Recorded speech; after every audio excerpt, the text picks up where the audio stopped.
In 1969, the world was looking up. 2 astronauts had just walked on the moon. 500,000 people were screaming at Woodstock. America felt like it was standing on the edge of something new, something electric.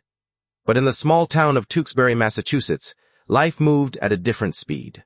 Tewksbury was the kind of place where nothing bad ever happened. Doors stayed unlocked. Kids played outside until dark.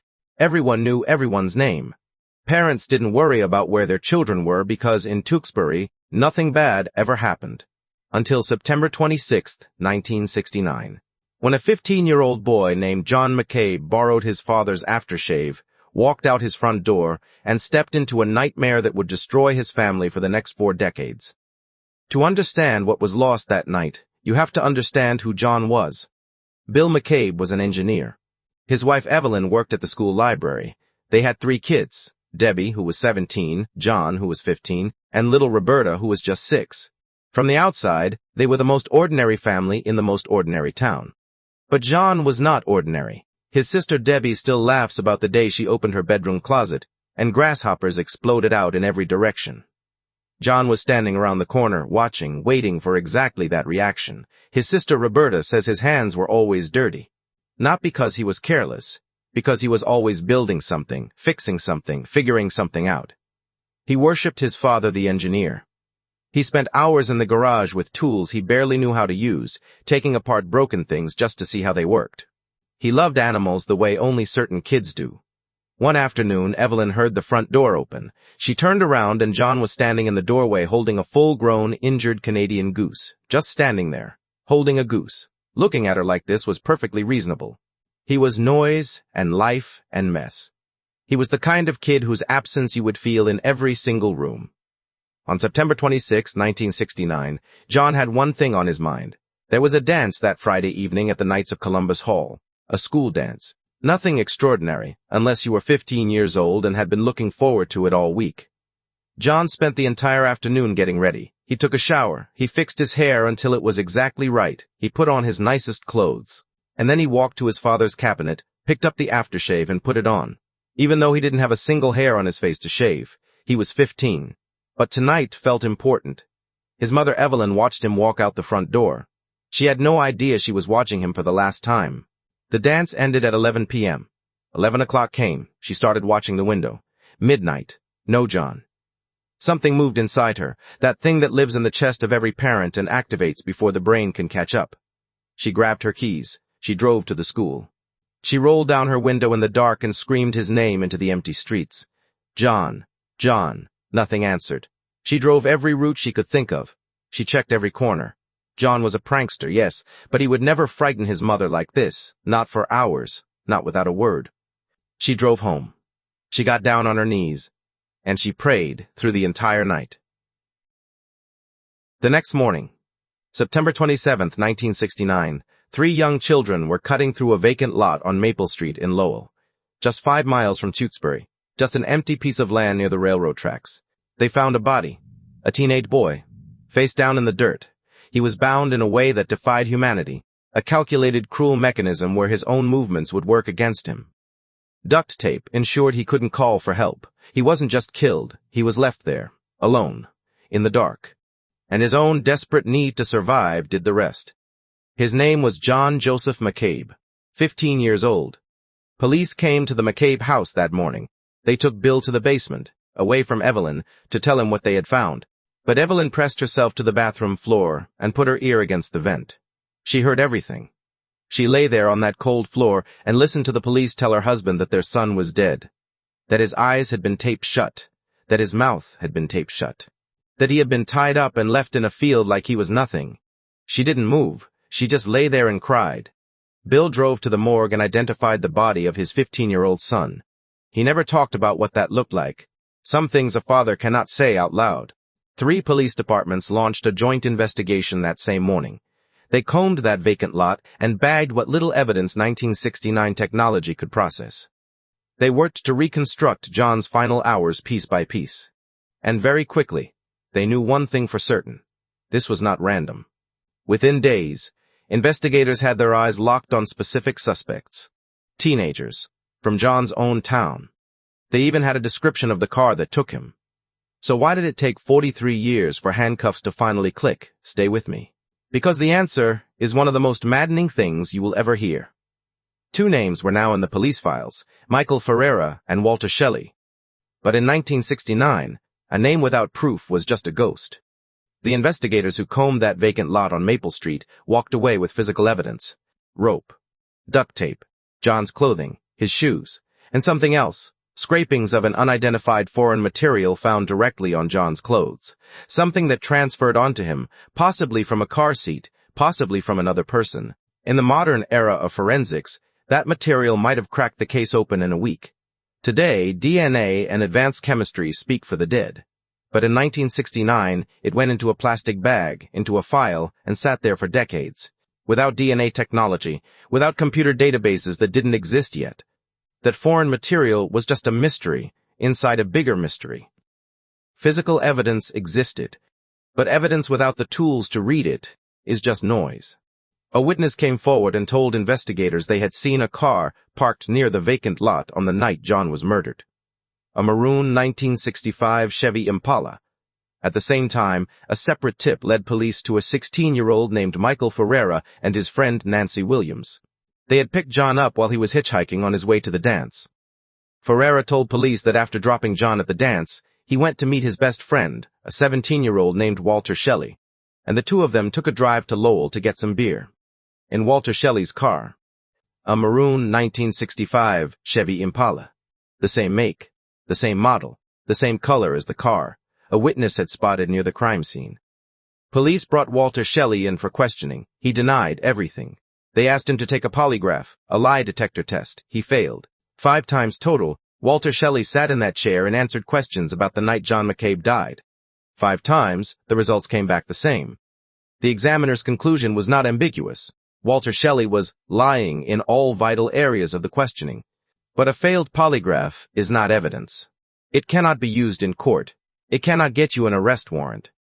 Police searched Walter Shelley's car. They went through every inch of that maroon Chevy Impala. Nothing. The car was clean. Michael Ferreira, meanwhile, was not making things easier for himself. While joyriding with friends, Ferreira said something that nobody in that car forgot. The conversation turned to John McCabe's murder. Everyone in Tewksbury was talking about it. And Ferreira, in what he would later call a joke, said the words out loud. "Yeah, I did it." He laughed. He said he was just being a joker. The police did not find it funny, but there was nothing they could do with it. No physical evidence. No witness placing him at the scene. Police had a witness car match. 5 failed polygraphs, a dark joke, and a gut feeling shared by every detective who touched the file. None of it was enough. And then, in 1970, both Michael Ferreira and Walter Shelley joined the armed forces and left Tewksbury. Just like that. Gone. You can draw your own conclusions about the timing. The investigation had nowhere left to go. The case went cold. But for Bill and Evelyn McCabe, nothing went cold. Bill started writing. He filled notebooks with every story, every detail of the investigation, every name. He made over 1,000 calls to police across 41 years. He would call in the middle of the night. Evelyn would wake up and find him on the phone at 2 a.m., still pushing, still refusing to let anyone forget. He was not trying to be difficult. He was a father who refused to let a police department file his son away. Evelyn's grief took a different shape. For years, she set a place for John at the dinner table every single night, his seat, his plate, his spot in the family. Because removing that place setting meant accepting something she was not willing to accept. She told an interviewer years later that her grief was so overwhelming, she would sit alone in the dark, trying to mentally imagine the exact fear her son felt in those final moments, just to carry a piece of what he had to endure alone. That is not the behavior of someone who has moved on. That is a mother who never left that vacant lot. The 2 suspects police had always believed were responsible were gone. The case was frozen. But what the investigators didn't know, what no one knew yet, was that there was a third shadow over this entire case. A third person who had been there that night. Who knew every detail that never made it into any newspaper. And that man didn't run. He quietly built himself a life, raised a family, and stayed close, less than a few miles from the McCabe home. For decades. While Bill made his 1,000 phone calls. While Evelyn set that empty place at the dinner table.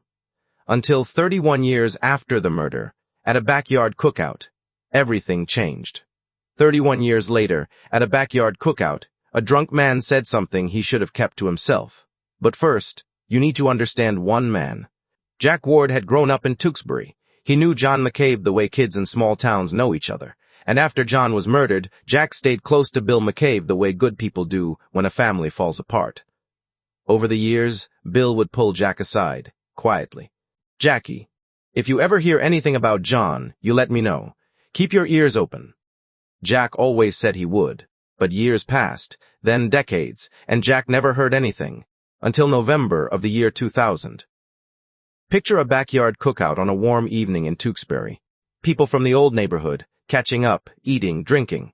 Michael Ferreira was there. By this point, he was pushing 50.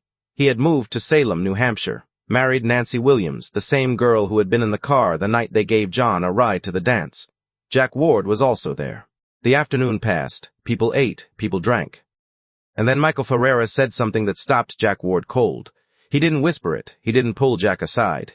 He just said it, out loud, like a confession that had been sitting behind his teeth for 31 years and finally pushed its way out.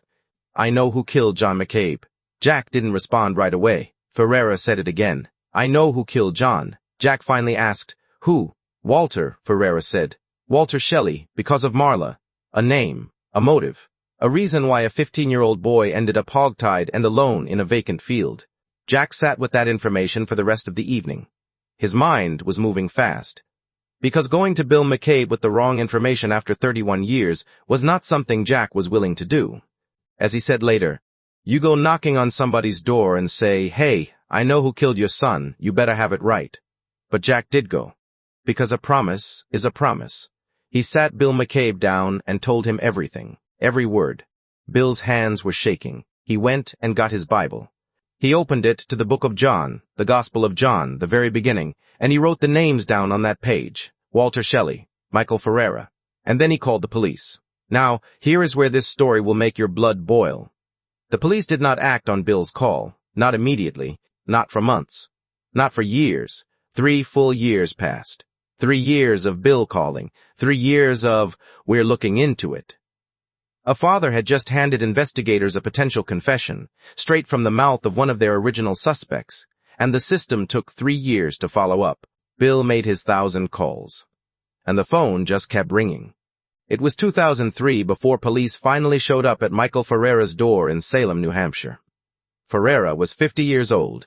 When investigators asked him about the cookout, he gave them a completely different story. He said Jack Ward was the one going around saying, "Shelley did it, drunk, loud, repeating it all afternoon." And Ferreira said he finally got tired of hearing it. So he said, yeah, he probably did it, just to shut Jack up. No recording, no other witnesses. Just Jack's version against Ferreira's version, dead end. Again. But buried inside Ferreira's 2003 account of that night in 1969, almost as an afterthought, something new appeared. A name that had never shown up in any file before. Ferreira had always said it was just him and Walter Shelley that night. But now, in 2003, he quietly added a third person to the story. A name, Edward Allen Brown. Investigators noted it, filed it, and the case went cold again.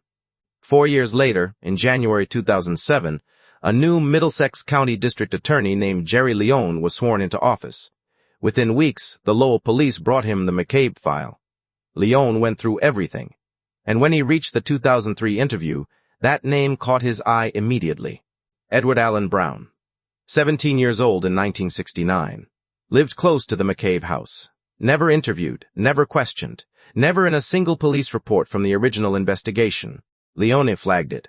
But before a proper cold case approach could be built around Brown, the paperwork stalled. Resources shifted. For 4 more years, the name Edward Allen Brown sat in that file. Unnoticed, unchecked, untouched, until 2011, 42 years after the murder, when a detective named Linda Coughlin was handed the file. She didn't just read Brown's name, she tracked him down to Londonderry, New Hampshire, walked up to his porch, knocked on the door. Brown answered. And when Detective Coughlin asked him what he knew about the murder of John McCabe, Edward Allen Brown looked her directly in the eye and said he had never even heard of John McCabe. In a town the size of Tewksbury, where John's death had shaken every household, where hundreds had come to his funeral, this man claimed he had never even heard the name. Coughlin left his porch knowing he was lying. But she didn't have leverage, not yet. She didn't have to wait long. Hours later, her phone rang. It was Carolyn Brown, Edward's wife. She told Detective Coughlin that her husband was lying. That decades earlier, Edward had come to her and confessed he had been involved in the murder of a young boy. She had carried that secret for over 20 years. And now, watching him lie to a detective at their own front door, she had picked up the phone. His own wife had turned him in. After 42 years, the wall was finally cracking. But a wife's account of a decades-old conversation was still not enough for an arrest. The case was not solved yet. Stay with me. Because what happened the next time Detective Coughlin pulled Edward Allen Brown into that interrogation room is the moment this 41-year silence completely shattered. Every case on this channel takes days of research, fact-checking, and digging through real records to uncover the truth behind lives that should never be forgotten. If you support what we do, please like, subscribe, and share your thoughts in the comments. Your support helps us continue bringing these solved cold cases to light. Now, let's get back to the case. In 2011, a detective walked into a room with Edward Allen Brown. She walked out with the truth. John McCabe had watched investigators come and go for 4 decades. New faces, same promises, same dead ends. But when Detective Coughlin brought Brown back in, she did something different. She put Carolyn's statement on the table. His own wife. 20 years of silence, broken with a single phone call. Something shifted in Brown's face. The practiced stillness of a man who had spent years deciding he would never talk started to crack. His breathing changed. His eyes dropped to the floor. Coughlin asked him to take a polygraph. He agreed. He failed. Every single question, every single area. The game was over. His wife had broken the pact. The polygraph had confirmed what everyone already knew. It was time to talk. But Brown was not going to talk for free. He had one condition, one word. Immunity. No prison time. No conviction. Full cooperation in exchange for walking away clean. After being present at the murder of a 15-year-old boy and saying nothing for 41 years. Here is the part that should make you uncomfortable. The state said yes. Prosecutors made the deal because they had no choice. Without Brown, they had 2 suspects and 0 eyewitnesses. The only way to crack open 43 years of silence was a man who had been in that car, on that road, in that field, and could describe exactly what happened in the kind of detail that only the person who was there would know. So the state traded one man's freedom to chase 2 others. Justice sometimes comes at a price that doesn't feel like justice. And then Edward Allen Brown started talking. He said it started at 10:30 p.m. on the night of September 26, 1969. Walter Shelley and Michael Ferreira pulled up outside his house. Brown was home watching television. They told him they needed his help. Help with what? He didn't find out until he was already in the car. As Walter Shelley drove toward the Knights of Columbus Hall, Ferreira explained the plan. There was a boy at that dance. A boy who Walter believed had been flirting with his girlfriend. They were going to find him and teach him a lesson. That was the word they used, lesson. Brown said he didn't get out of the car at first. He told himself this was nothing serious. And then Ferreira spotted John McCabe on the side of the road. Thumb out, hitchhiking home. There he is. Shelley pulled over. Ferreira got out of the front passenger seat, grabbed John by the arm, and shoved him into the back seat, next to Brown. John was 15 years old, and 3 older boys had just pulled him into a car in the dark. Ferreira twisted around from the front seat and started hitting him. John put his arms up, trying to block the blows. He was scared. Brown could see that clearly. They drove under the Spaghettiville Bridge. They turned up a dirt road. They pulled into the vacant lot on Maple Street in Lowell. Brown pushed John out of the car. He would say later that he thought they were just going to rough him up, scare him, send him home shaken. He was wrong. What Brown confirmed next is what no newspaper had ever printed, what no police report had ever released, what only someone who was standing in that field could possibly know. He described the exact, cruel restraint method used on John, details that had never been shared with the public, proving beyond a shadow of a doubt that he was standing in that field. He described the words they said over John before they walked away. This will teach you to mess with Marla. And they walked back to the car. And they drove away. They drove around for a while, drinking beer, not talking about what they had left behind. It was Brown who finally said it. They should go back. They should untie him. They turned the car around. When they got back to the lot, Shelley and Ferreira got out. Brown stayed in the car. He watched them walk across the dark field. They were gone for 30 seconds, maybe 45. They came back fast. One of them said it quietly. He's not breathing. John McCabe had died alone in that field, in the dark, trying to free himself. He was 15 years old. They drove Brown home. He went upstairs. He sat in the dark. He thinks he cried. For 41 years, Edward Allen Brown said nothing, because Michael Ferreira had made one thing very clear before they went their separate ways that night. If anybody talks about this, I'll kill them. Brown believed him. On April 15, 2011, nearly 42 years after John's body was found, police arrested all three men: Edward Allen Brown for manslaughter, Walter Shelley and Michael Ferreira for first-degree murder. Lowell police brought the McCabe family in and told them what Brown had said. Bill McCabe heard it and collapsed. He keeled over the table, sobbing. And then Evelyn said something quietly that the room never forgot. The murderers came to the wake, and they came to the funeral. After 42 years, the truth was finally out. But here is what nobody tells you about the truth. The truth alone does not put anyone in prison. Getting a confession is one thing. Proving it to 12 strangers in a courtroom is something else entirely. And what was about to happen in that courtroom would break a family in ways even 4 decades of waiting had not managed to do. The same evidence, the same witness, the same story.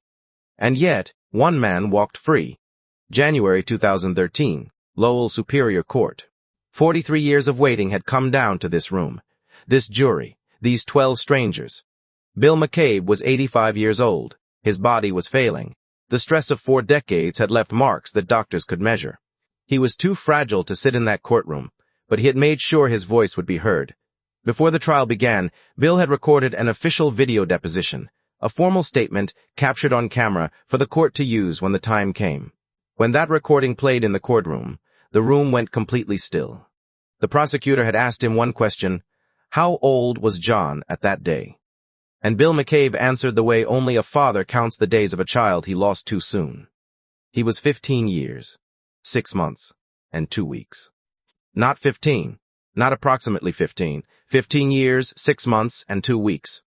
Because Bill McCabe had been counting every single one of those days for 43 years. The prosecution's case rested almost entirely on Edward Allen Brown. He took the stand and walked the jury through everything. The phone call, the car, the road to Lowell, the vacant field. It was the most detailed first-hand account of John McCabe's final hours that had ever been spoken out loud in a public setting. The defense had one job: destroy Edward Allen Brown completely. And they did it without mercy. Defense attorney Eric Wilson went after Brown for 2 full days on cross-examination. He didn't just question Brown's memory, he systematically dismantled his credibility piece by piece in front of the jury. The central argument was surgical. Brown had not walked into a police station with a guilty conscience.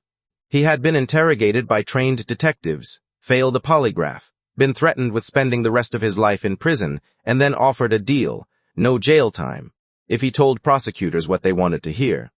And then came the moment the prosecution dreaded. Wilson asked Brown directly, had investigators told him the crime scene was a dirt lot? Yes. Near a railroad tower? Yes. That Shelley was jealous over Marla Shiner? Yes. Brown admitted, under oath, that pieces of his story had come from the investigators themselves. But here is what the defense could not explain away. Brown had described the specific binding method, the exact way the rope connected the ankles to the neck. Details that had never been in any newspaper. Details kept strictly inside the investigation files for 43 years. Brown knew things that only someone who was there could know. The defense called it coached. The prosecution called it proof. The jury would have to decide. But before the jury decided anything, the defense called one more witness. Her name was Marla Shiner. She was the girl. The 13-year-old Walter Shelley had supposedly been so jealous over that he was willing to kill a 15-year-old boy. She took the stand and told the jury that John McCabe had never flirted with her, never shown any interest. And then she said something that landed like a grenade in the prosecution's case. She was not dating Walter Shelley at the time of the murder. They started dating after John died. But here is what the police record showed. Marla had told investigators years earlier that she and Walter had been together since she was 12 years old. Now, on the witness stand, she couldn't remember saying that. John's sister Roberta said exactly what most people in that courtroom were thinking. Why lie about dating someone unless it was because of her that John was murdered? When the prosecutor asked Marla directly, was Walter Shelley a jealous man, she didn't hesitate. Absolutely. There was one more legal reality sitting in that courtroom that nobody in the public gallery fully understood. The jury had two choices: first-degree murder or second-degree murder. That was it. Manslaughter, the charge that might have fit the prosecution's own version of events, was not an option. The statute of limitations on manslaughter had run out decades ago. Massachusetts law put a 6-year limit on that charge. It had expired long before any arrest was ever made. One juror, Michael Duquette, later told reporters what had happened inside that deliberation room. He had believed Brown. He had believed Ferreira was there. He had wanted to convict him of something, but he wanted manslaughter, and manslaughter wasn't on the table. The jury came back, not guilty. Bill McCabe was not in the courtroom. He was in a room down the hall, too sick, too scared of what he might hear. Evelyn had to be the one to walk to that room and tell him. She said later she was terrified to open that door. "I was afraid he was going to die," she told him. And Bill McCabe broke down completely. 4 days later, his heart gave out. His family called it what it was, a father who had nothing left to fight for and nothing left to hope for. They buried Bill McCabe next to his son John. Father and son, together at last. Separated by 43 years of an open wound that never closed. Evelyn stood at Bill's grave and made him a promise. She told him she would take over. She told him she wasn't done. Michael Ferreira walked out of that courtroom a free man. He remains free today. But the story was not over. Because Walter Shelley had not gone to trial yet, and Evelyn McCabe had made a promise to a dead man. Bill McCabe died without justice. But somewhere in that grief, his wife found something harder than grief. She found fury. 7 months later, the same case walked into the same courtroom. This time, justice showed up. September 2013, Lowell Superior Court. Michael Ferreira was free. Bill McCabe was in the ground. And Evelyn McCabe, 80 years old, widowed, exhausted from 4 decades of fighting, was still standing. Walter Shelley walked into that courtroom as a 61-year-old man, remarried, settled. He had lived quietly in Tewksbury for 43 years, just a few miles from the house where Bill and Evelyn had spent every one of those years wondering who killed their son. He had been 17 years old on the night of September 26, 1969. He was the one who drove the car. He was the one whose jealousy had set everything in motion. Now, he sat at a defense table and waited for 12 strangers to decide what that was worth. Roberta McCabe, John's little sister, who had been just 6 years old the night her brother didn't come home, sat in that courtroom for every single day of the trial. She said later that sitting through it the second time was harder than the first. Dad wasn't there for backup.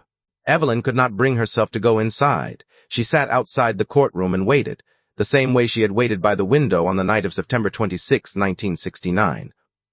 Her daughter Debbie said Evelyn was scared she would drop dead right there in the hallway if she heard another not guilty. So, she waited outside. And she prayed. The prosecution had learned from its mistakes. In the Ferreira trial, Brown had crumbled under cross-examination.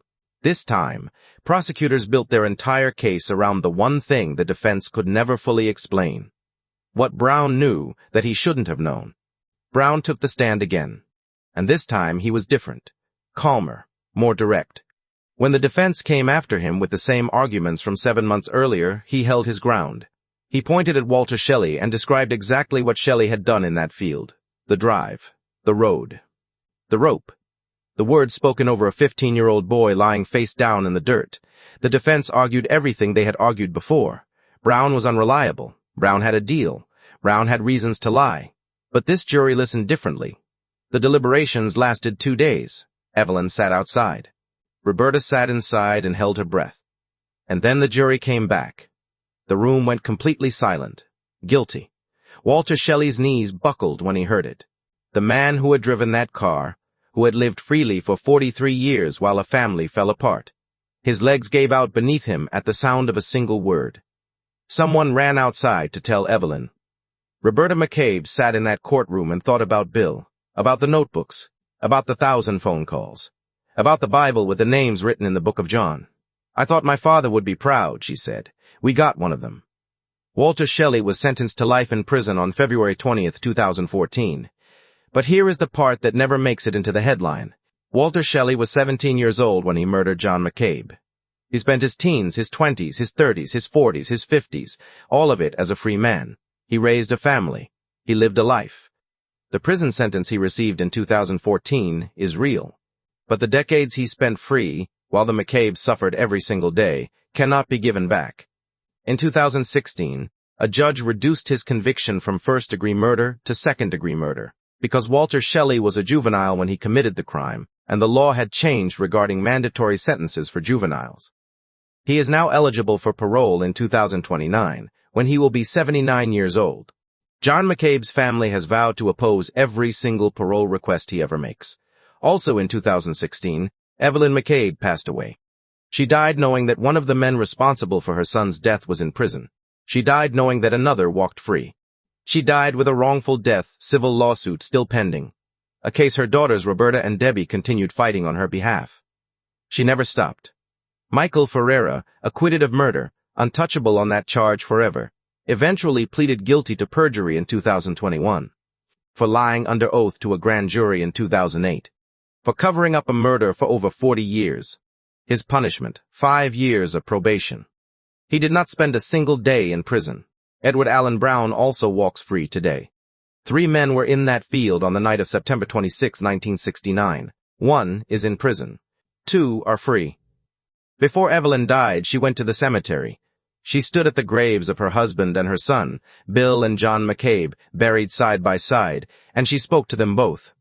"John, guess what? We got him." She looked at Bill's grave. "Billy, it turned out beautifully. Please, John, take great care of him till I get there. And then I will." In 1969, a 15-year-old boy borrowed his father's aftershave, walked out his front door, and put his thumb out on the side of a road. He was trying to get to a dance. He never made it home. Bill McCabe spent 43 years writing his son's story. He filled notebooks with every memory, every name, every dead end. He made 1,000 phone calls. He refused to let anyone forget. But Bill never got to write the ending. Someone else had to write it for him. And the ending, when it finally came. After 43 years, after 2 trials, after a father died of a broken heart and a mother made promises at grave sites, was not the clean, complete justice that stories are supposed to end with. It was 1 conviction out of 3, 1 man in prison out of 3 who were there. 1 family left with the knowledge of exactly what happened to their son, and the permanent understanding that knowing the truth and getting justice are not always the same thing. John Joseph McCabe was 15 years old, 6 months and 2 weeks when he died. He will be 15 years old, 6 months and 2 weeks forever. And his father, who wrote every chapter of his life, never got to write the last one. But he never stopped trying. Neither did John. Walter Shelley becomes eligible for parole in 2029. As someone who has heard this entire story, what would you decide if you were on that parole board? Leave your thoughts below. If Edward Allen Brown had never slipped that name into the 2003 interview, do you think this case ever gets solved? The answer might surprise you. 1 jury convicted Walter Shelley. Another jury acquitted Michael Ferreira. Same evidence, same witness, same story. What does that tell you about the justice system and about what justice actually means?